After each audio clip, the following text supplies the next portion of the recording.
السلام علیکم، میرا نام ہے عبدل خالق۔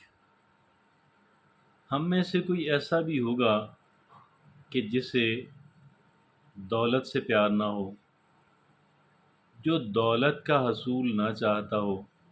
ہر کوئی چاہتا ہے، اور اس لیے کہ ہم بے شمار چیزیں دولت سے خرید سکتے ہیں۔ تمام تر چیزیں تو نہیں، لیکن بہت ساری چیزیں دولت سے خریدی جا سکتی ہیں۔ ہم یہ بھی دیکھتے ہیں کہ بے شمار لوگ ہمارے سمیت محنت کر رہے ہیں، مگر دولت حاصل نہیں ہو پا رہی، اور محض گزارے والا معاملہ ہے۔ بعض دوسرے لوگ ہیں کہ ان کے ہاں دولت کے انبار لگے ہوئے ہیں، اور وہ دولت پہ دولت اس طرح اتنی تیزی سے دولت ان کے ہاں آ رہی ہے اور آئی ہے کہ انسان جو ہے وہ تھوڑا سا پریشان ہو جاتا ہے۔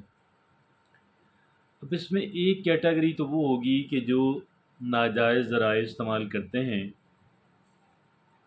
اور جو ناجائز ذرائع استعمال کرتے ہیں، ظاہر ہم ان پہ بات تو نہیں کریں گے، مطلب ان کی ٹیکنیک تو ہم آپ کو نہیں سکھا سکتے، نہ ہمیں آتی ہے، نہ ہم نے پڑھی ہے کہیں۔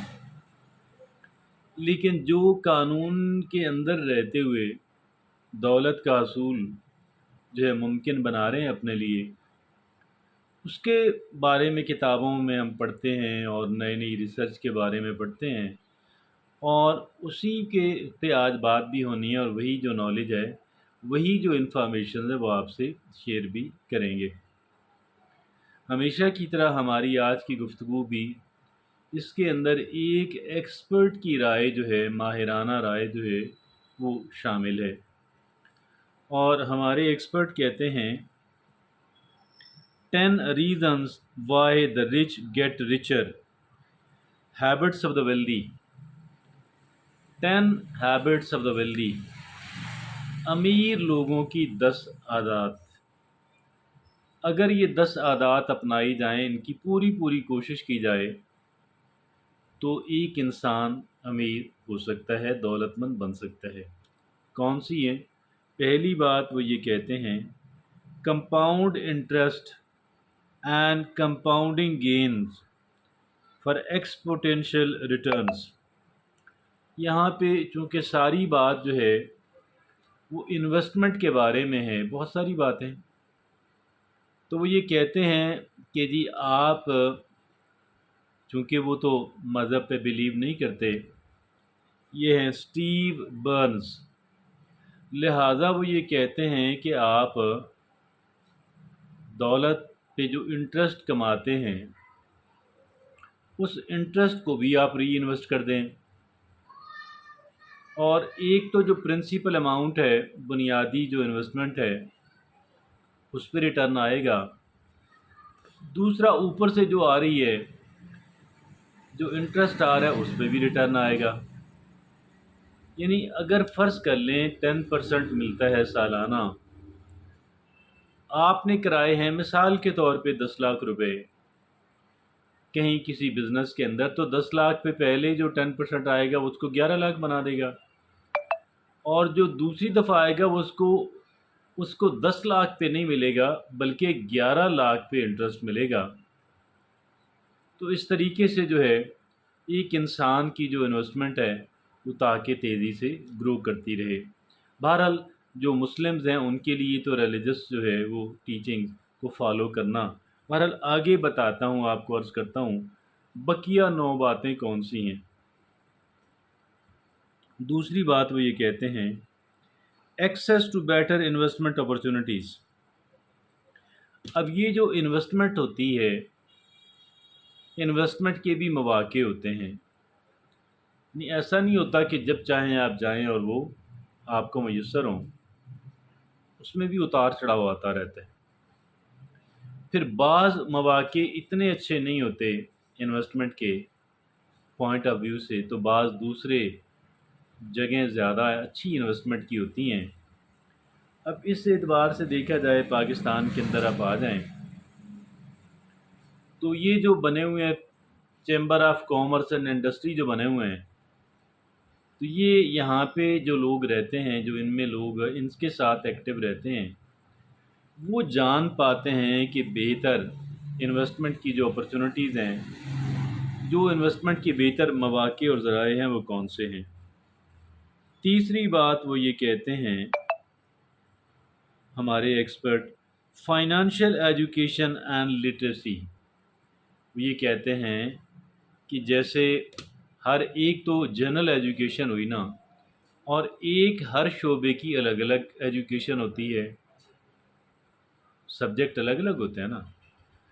تو یہاں پہ وہ یہ کہتے ہیں کہ یہ جو ایجوکیشن ہے فائنانس کے بارے میں،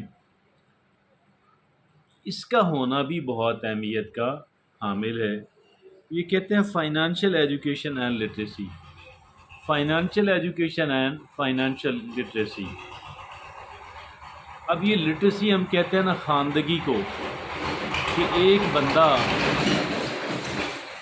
ایک بندہ جو لکھ پڑھ لیتا ہے اسے کہتے ہیں لٹریٹ ہے یا خواندہ ہے۔ ایک بندہ کہ جو پھر بعد میں جب کمپیوٹر آیا تو پھر کمپیوٹر لٹریسی کی بات ہوئی کہ بھئی آپ ٹھیک ہے پڑھ لکھ لیتے ہیں آپ، اچھا آپ ہیں، آپ کی تعلیم، تو کیا آپ کمپیوٹر لٹریٹ بھی ہیں؟ کیا کمپیوٹر کو بھی بارے میں بھی آپ جانتے ہیں؟ تو اسی طریقے سے یہ ہے کہ فائنانشیل لٹریسی جو ہے اور فائنانشیل ایجوکیشن جو ہے، اس کو الگ سے سیکھنا، اور یہ بھی بہت اہمیت کا حامل ہے۔ چوتھی بات وہ یہ کہتے ہیں کہ لیوریج، آپ کو لیوریج مل جائے۔ بھئی یہ لیوریج کیسے ملے گی؟ یہ لیوریج اس طریقے سے ملے گی کہ اب آپ ان کے بقول آپ سرمایہ کریں گے، لون لیں گے، اور اس لون کو جب آپ انویسٹمنٹ کریں گے، اس کی انویسٹمنٹ کریں گے، اپنی انویسٹمنٹ کے اندر اس کو شامل کریں گے، تو یہ آپ کو گویا کہ لیوریج مل گئی۔ اور آگے پانچویں بات وہ یہ کہتے ہیں ڈائیورسیفیکیشن۔ یہ ڈائیورسیفیکیشن کیا ہے بھائی؟ Not to put all the eggs in one basket, سارے انڈے ایک ہی ٹوکری میں نہ ڈالیں، آپ 2-3 شعبوں کے اندر اس کو انویسٹمنٹ کریں، اپنے جو کیپٹل آپ کے پاس ہے اس کو ایک ہی شعبے میں انویسٹمنٹ کرنے کے بجائے کم سے کم 3 شعبوں میں پھیلا دیں، اور اچھی طرح چن کے سوچ سمجھ کے، تاکہ اگر ایک شعبہ اچھا پرفارم نہ کر رہا ہو، اگر ایک جگہ پہ انویسٹمنٹ پھنس جائے، اسٹک ہو جائے، تو کم سے کم باقی 2 جگہوں سے تو آ رہی ہو نا۔ چھٹی بات وہ یہ کہتے ہیں ہمارے ایکسپرٹ کے نیٹ ورک ایفیکٹس۔ یہ کیا ہوا بھائی؟ سوشل نیٹ ورکنگ کریں، اچھے لوگوں سے تعلقات بنائیں، اور وہ جو اچھے لوگوں سے آپ کے جو تعلقات ہیں، وہاں سے انسان بہت کچھ سیکھتا ہے، بہت کچھ انفارمیشنز ملتی ہیں۔ جس طرح کے لوگوں سے آپ کا تعلق ہو، اسی طرح کا آپ پہ اثر ہوتا ہے۔ خربوزہ خربوزے سے رنگ پکڑتا ہے، اور اسی کو کہتے ہیں کہ وہ کیا جی، یہ بھی بہت اہمیت کا حامل ایک بات ہے۔ اور آگے وہ یہ کہتے ہیں کہ ہاں جی، اوزموزز، اس کو کہتے ہیں اوزموزز۔ تو وہ جو اوزموزز افیکٹ ہیں، نیٹ ورک افیکٹ ہیں، وہ ایک انسان پہ بہت ہوتے ہیں۔ آگے 7ویں بات کہتے ہیں ہمارے ایکسپرٹ، ٹیکس اسٹریٹجیز۔ کیا کہتے ہیں؟ Tax strategies. اب یہ چونکہ مغربی ممالک میں رہتے ہیں تو وہاں ٹیکس بہت بڑا ایشو ہے، بہت بھاری ٹیکسز پے کرنے پڑتے ہیں، تو پھر بڑے طریقے سے کام کرنا پڑتا ہے تاکہ بہت زیادہ ٹیکس پے نہ کرنا پڑے۔ ٹیکس چوری کا وہاں رواج نہیں ہے، ہمارے ہاں تو ٹیکس چوری کا رواج بہت زیادہ ہے، اور یہاں پہ ہر دولت مند ٹیکس چوری کرتا ہے۔ آگے 8ویں بات وہ یہ کہتے ہیں اونرشپ اینڈ پیسو انکم۔ یہ کیا ہوا بھائی؟ پیسو انکم یہ ہوتی ہے، اور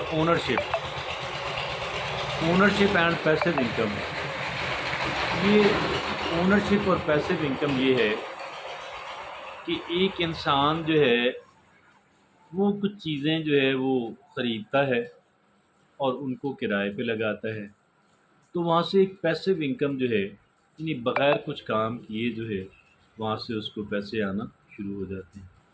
اونرشپ اینڈ پیسو انکم۔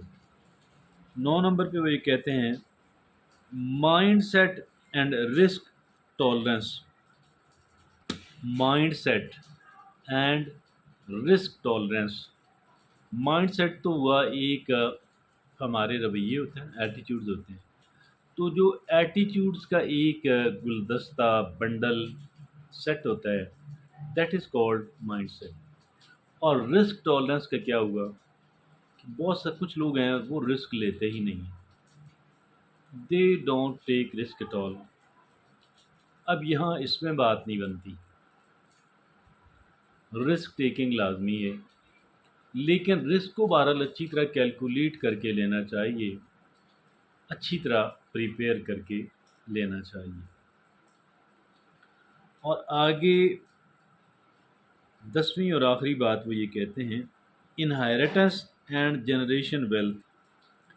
آخری بات وہ یہ کہتے ہیں، یہ جو ہم نے جو ملتی ہے ایک انسان کو ورثے میں، جو دولت جو اثاثے ملتے ہیں، وہ بھی اس میں سب سے بنیاد تو وہ بنتے ہیں۔